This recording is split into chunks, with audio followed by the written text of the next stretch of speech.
আসসালামু আলাইকুম। আপনার ফোনের জিমেলটি হ্যাক হয়ে গেছে কিনা এবং আপনার অজান্তে আপনার জিমেলটি অন্য কোনো ফোনের লগইন আছে কিনা আপনি কিভাবে চেক করবেন? তো চলুন আপনাদেরকে দেখিয়ে দিচ্ছি।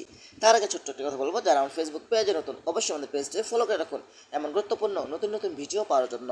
তো এই কাজটি করার জন্য ফার্স্ট অফ অল আপনি চলে আসবেন আপনার ফোনের জিমেলে, তারপর উপর থেকে জিমেল আইকনের উপরে ক্লিক করবেন, তারপর এখান থেকে ম্যানেজ ইউর গুগল অ্যাকাউন্ট এখানে আপনি ক্লিক করবেন। এখানে ক্লিক করার পরে কিন্তু এখান থেকে আপনার সিকিউরিটি অ্যান্ড সাইনিং এখানে আপনি ক্লিক করবেন। এখানে ক্লিক করার পরে কিন্তু আপনি একটু নিচে আসবেন। নিচে আসার পরে কিন্তু এখানে আপনি পেয়ে যাবেন ম্যানেজ অল ডিভাইস, এখানে আপনি ক্লিক করবেন। এখানে ক্লিক করার পরে কিন্তু আপনি দেখতে পাবেন আপনার জিমেলটি অন্য কোনো ফোনে লগ ইন হয়ে থাকলে তাদের ফোনের নামগুলো শো হবে।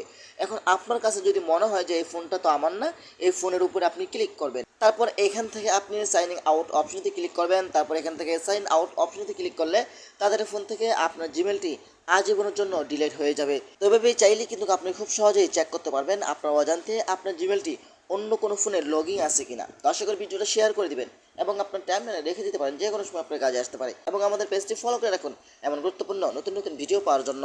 ধন্যবাদ সবাইকে। আসসালামু আলাইকুম।